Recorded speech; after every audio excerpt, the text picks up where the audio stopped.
1장 오프닝. 52살에 이혼했습니다. 25년을 함께한 남편과의 결별. 주변 사람들은 모두 위로했어요. 잘 될 거야, 새 출발이야, 이제 자유롭게 살아. 하지만 아무도 몰랐죠. 진짜 외로움은 위로가 끝난 후에 시작된다는 걸. 집으로 돌아와 텅 빈 거실에 혼자 앉아 있을 때 그 고요함이 얼마나 무서운지. 그날 밤 거울을 보며 생각했습니다. 나는 누구지? 아내도 아니고 이제 뭐지? 27년 동안 누군가의 아내로, 누군가의 엄마로만 살아온 저. 52살 제 이름으로 사는 삶은 처음이었어요. 그래서 결심했습니다. 이제 나를 위해 살아보자. 30년 만에 처음으로. 2장 결혼 생활의 무게. 돌이켜보면 결혼 생활은 무거웠습니다. 25에 결혼해서 바로 임신, 출산, 육아. 제 꿈은 뭐였죠? 여행 작가가 되고 싶었어요. 대학 때 배낭여행을 한 번 다녀온 게 제 인생 최고의 추억이었거든요. 언젠가는 책도 쓰고 세계 곳곳을 다니며. 그 언젠가는 영원히 오지 않았습니다. 남편이 사업, 아이들 학원, 시댁 명절, 친정 부모님 병원. 제 시간표에 나는 없었어요. 새벽 5시에 일어나 밥하고 밤 11시에 설거지하고. 27년이 그렇게 흘러갔습니다. 3장 이혼 후의 일상. 이혼하고 나니 집이 너무 조용했습니다. 아침에 눈을 떠도 챙겨야 할 사람이 없어요. 밥을 해도 혼자, TV를 봐도 혼자. 친구들에게 연락했지만 다들 바빴어요.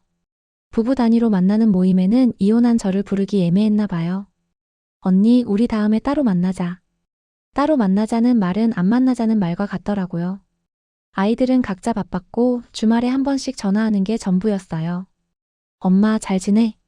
나 바빠서 이만 끊을게. 전화를 끊고 나면 다시 고요한 뿐. 이게 내가 원했던 자유인가? 자유라기보다는 그냥 텅 빈 공간 같았습니다. 이 영상이 공감되신다면 좋아요 한번 눌러주세요. 여러분의 작은 클릭이 제게는 큰 힘이 됩니다. 4장 우연히 본 여행 프로그램. 어느 날 밤 잠이 오지 않아 TV를 돌리다가 우연히 여행 프로그램을 봤어요. 50대 여성이 혼자 유럽을 여행하는 다큐멘터리였어요. 그분도 이혼 후였대요. 아이들 다 키우고 50살에 처음으로 혼자 떠났다고. 파리 거리를 걸으며 활짝 웃는 그분의 모습. 나도 할 수 있을까? 혼자서? 영어도 서툴고 길치에 겁도 많은데. 하지만 그분의 눈빛이 너무 반짝였어요. 살아있다는 느낌, 그게 화면으로 느껴졌습니다. 그날 밤 잠이 오지 않았어요. 침대에 누워 천장만 바라보다가 핸드폰을 켰습니다. 유럽 배낭여행, 중년 혼자 여행. 새벽 3시까지 검색했어요. 마음속 어딘가에서 작은 목소리가 들렸습니다. 지금 아니면 언제? 60대면 더 못 가. 오장 용기를 내다. 다음날 아침 여행사에 전화했습니다. 떨리는 목소리로 물었어요. 저 혼자 유럽 여행 가려고 하는데요. 처음이거든요. 상담사님이 친절하게 설명해 주셨어요. 배낭여행 패키지, 숙소 예약, 필수 준비물. 고민하지 마시고 일단 오세요. 상담만이라도. 그날 오후 여행사에 갔습니다. 책상에 앉아 유럽 지도를 펼쳤을 때의 그 설렘. 파리, 로마, 베네치아. 진짜 갈 수 있을까? 직원이 물었습니다. 혼자 가시는 거예요? 순간 망설여졌어요. 부끄러웠거든요. 52살에 혼자 배낭여행이라니. 하지만 저는 대답했습니다. 네, 혼자요. 혼자 가보려고요.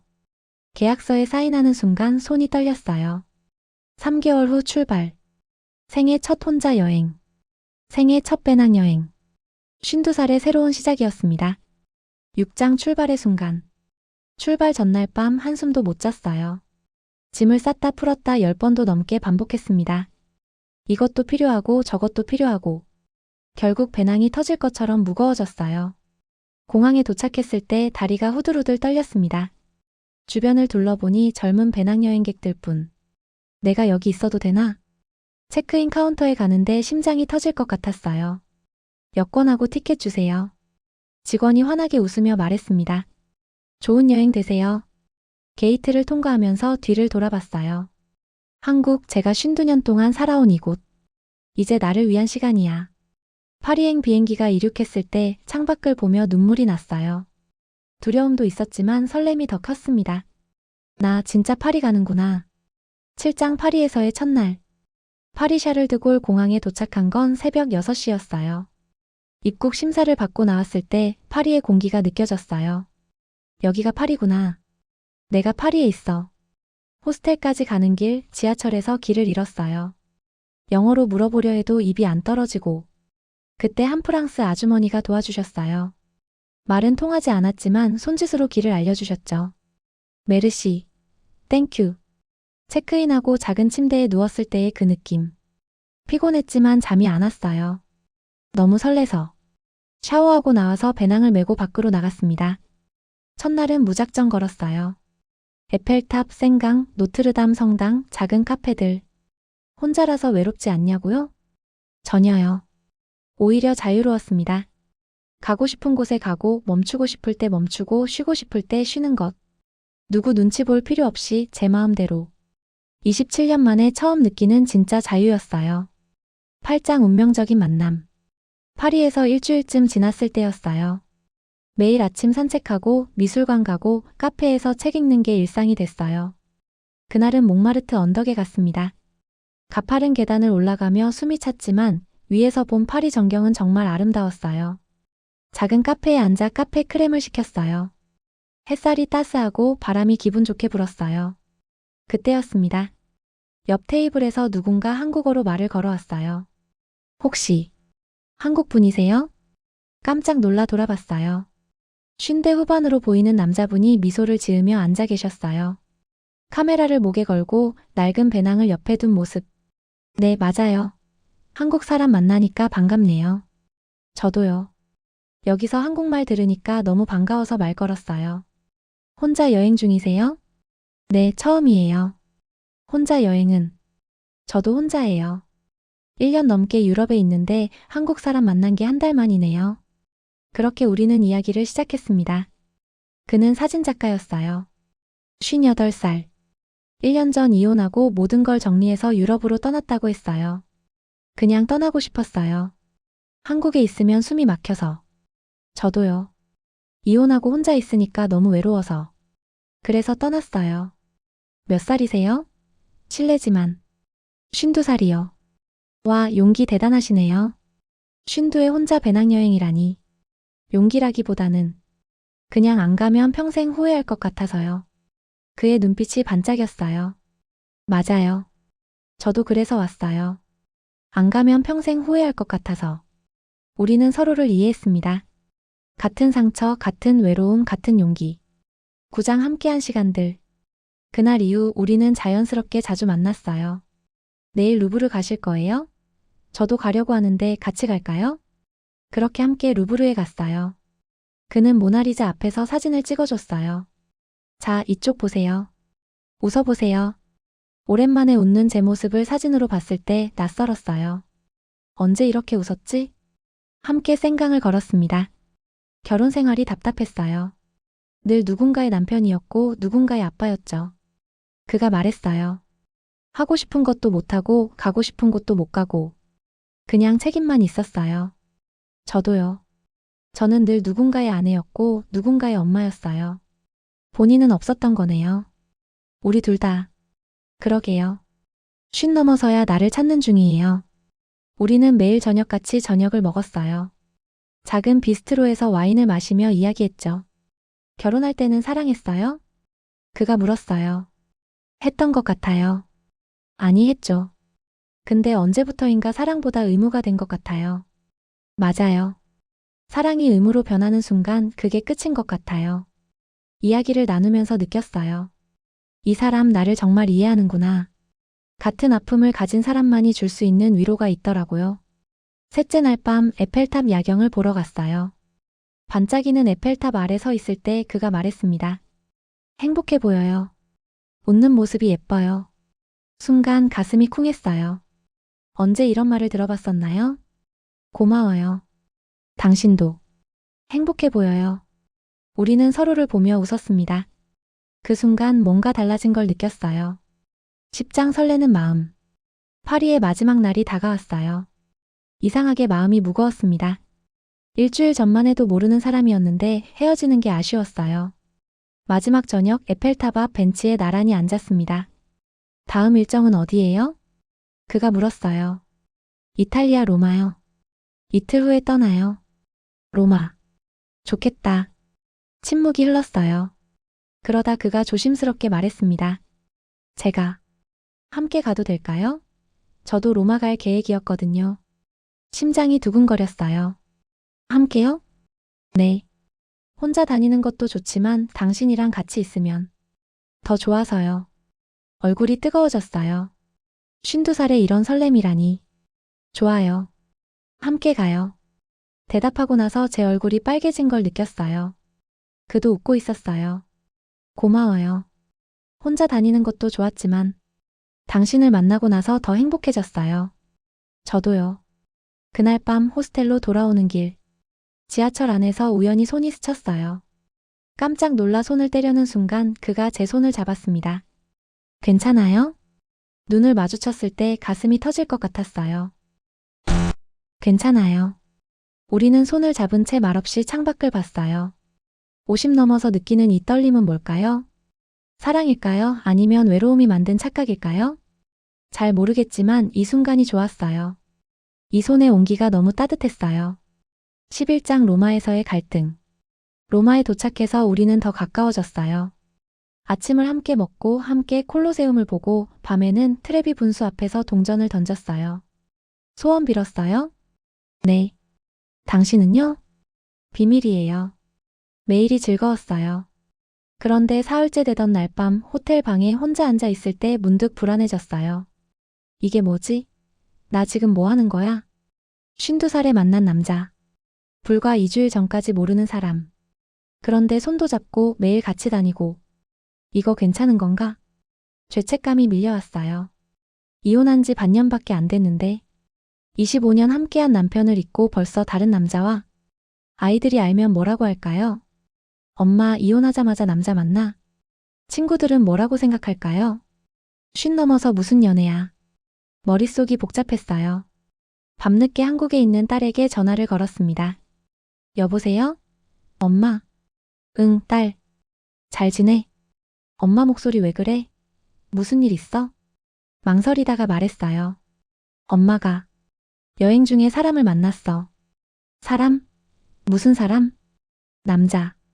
한국 사람인데 사진작가래. 엄마랑 비슷한 나이고. 침묵이 흘렀어요. 딸아, 엄마 이상한 거 아니지? 딸이 웃으며 말했습니다. 엄마 좋으면 괜찮은 거 아니야? 엄마 인생이잖아. 하지만 엄마 25년 동안 아빠 위에 살았잖아.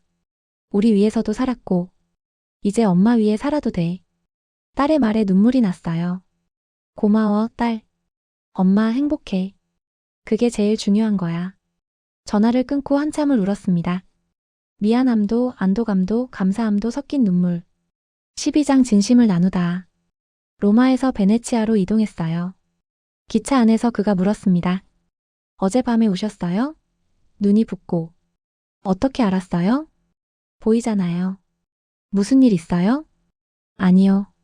그냥 여러 생각이 나서요. 그가 제 손을 잡았어요. 혹시 저 때문인가요? 부담스러우면 말씀하세요. 아니에요. 그게 아니라 베네치아에 도착해서 곤돌라를 탔습니다. 좁은 수로를 따라 천천히 움직이는 배. 곤돌라 뱃사공이 노래를 부르고 있었어요. 그 순간 그가 제 손을 꽉 잡으며 말했어요. 저 당신이 좋아요. 진심으로요. 심장이 멎는 줄 알았어요. 당신을 보면 편해요. 같이 있으면 행복하고 웃음도 많아지고. 하지만 우리 이혼한 지 얼마 안 됐잖아요. 서로 상처받은 사람들이고. 그래서 더 좋은 거 아닐까요? 그가 제 눈을 보며 말했습니다. 우리 서로를 이해하잖아요. 서로의 아픔도 알고 서로의 외로움도 알고. 그래도 저는 20년 넘게 결혼 생활했지만 진짜 사랑이 뭔지 몰랐어요. 의무였고 책임이었죠. 그의 목소리가 떨렸어요. 근데 당신을 만나고 알았어요. 아, 이게 사랑이구나. 누군가와 함께 있는 것만으로 행복한 게 사랑이구나. 눈물이 날 것 같았어요. 저도 당신이 좋아요. 52살에 처음으로 제 마음을 솔직하게 말했습니다. 정말요? 네. 처음에는 외로움인 줄 알았어요. 근데 아니에요. 당신이 좋아요. 진짜로. 그가 제 손에 키스했어요. 곤돌라는 계속 움직이고 뱃사공은 노래를 부르고 우리는 서로를 보며 웃었습니다. 50 넘어서 만난 사랑. 늦은 게 아니라 때가 된 사랑이었어요. 13장 새로운 시작. 베네치아에서의 사흘은 꿈 같았어요. 매일 산마르코 광장을 걸었고 작은 골목의 레스토랑에서 저녁을 먹었어요. 그는 제 사진을 수백 장 찍어줬고 저는 그의 사진을 찍어줬어요. 이 사진들 나중에 앨범으로 만들어줄게요. 우리 추억이네요. 네, 우리 추억. 여행을 마치고 한국으로 돌아왔어요. 공항에서 헤어지는 게 너무 아쉬웠어요. 연락할게요. 꼭. 저도요. 서울에서 만나요. 일주일 후 서울에서 다시 만났습니다. 익선동 카페에서 커피를 마시며 이야기했어요. 한국 와서 어때요? 여전히 좋아요? 그가 웃으며 말했습니다. 당연하죠. 장소가 중요한 게 아니라 사람이 중요한 거잖아요. 우리는 천천히 관계를 발전시켜 나갔어요. 일주일에 한두 번씩 만나 영화를 보고 산책을 했어요. 서두르지 않았어요. 3개월 후 그가 제안했습니다. 저랑 같이 살지 않을래요? 결혼은 안 해도 돼요. 그냥 함께 살고 싶어요. 같이요? 네. 각자의 공간도 존중하면서 함께 있을 때는 진심으로 함께. 6개월을 고민했어요. 아이들과도 상의했고 친구들에게도 물어봤어요. 모두 말했습니다. 엄마가 행복하면 돼. 그렇게 우리는 함께 살기 시작했어요. 결혼은 하지 않았습니다. 굳이 그럴 필요를 느끼지 못했거든요. 서류보다 중요한 건 마음이니까요. 14장 지금의 우리. 지금 저는 54살입니다. 그와 함께한 지 2년이 되었어요. 우리는 작은 아파트에서 함께 살아요. 각자의 방이 있고 각자의 시간이 있어요. 그는 사진 작업을 하고 저는 여행 블로그를 운영해요. 1년에 2번씩 함께 여행을 떠납니다. 작년에는 일본, 올해는 동남아. 내년에는 남미를 가기로 했어요. 아이들도 이제는 응원합니다. 엄마 행복해 보여서 좋아. 얼굴이 환해졌어. 친구들도 부러워해요. 너 진짜 인생 2등분 했다. 50 넘어서 청춘이네. 매일이 완벽하지는 않아요. 가끔 다투기도 하고 의견이 안 맞을 때도 있어요. 하지만 중요한 건 서로를 존중한다는 거예요. 나는 나, 당신은 당신. 하지만 우리는 우리. 이게 우리의 관계예요. 15장 당신에게 전하는 메시지. 혹시 지금 혼자이신가요? 이혼했거나 배우자를 떠나보내셨나요? 외롭나요? 두려운가요? 이제 너무 늦은 거 아닐까? 생각하시나요? 아니에요. 절대 아닙니다. 저는 52살에 처음으로 나를 위해 살기 시작했어요. 배낭을 메고 혼자 떠났고 그곳에서 예상치 못한 사랑을 만났습니다. 누가 말했나요? 50 넘으면 사랑하면 안 된다고? 누가 정했나요? 이혼하면 평생 혼자 살아야 한다고? 인생은 끝나지 않았어요. 오히려 이제 시작이에요. 더 자유롭고 더 솔직하고 더 진실하게 살 수 있는 시간. 그게 지금이에요. 여러분도 용기를 내세요. 작은 한 걸음이면 됩니다. 혼자 떠나는 여행, 새로운 취미, 그냥 나를 위한 하루. 그게 시작이에요. 그리고 그 시작이 어디로 이어질지는 아무도 몰라요. 저처럼 새로운 사랑을 만날 수도 있고 진짜 나를 찾을 수도 있어요. 중요한 건 시작한다는 거예요. 여러분의 이야기가 궁금합니다. 댓글로 들려주세요. 비슷한 경험이 있으신가요? 지금 떠나고 싶으신가요? 여러분의 이야기를 기다립니다. 그리고 다음 영상에서 또 만나요. 당신은 혼자가 아닙니다. 우리는 함께 있어요.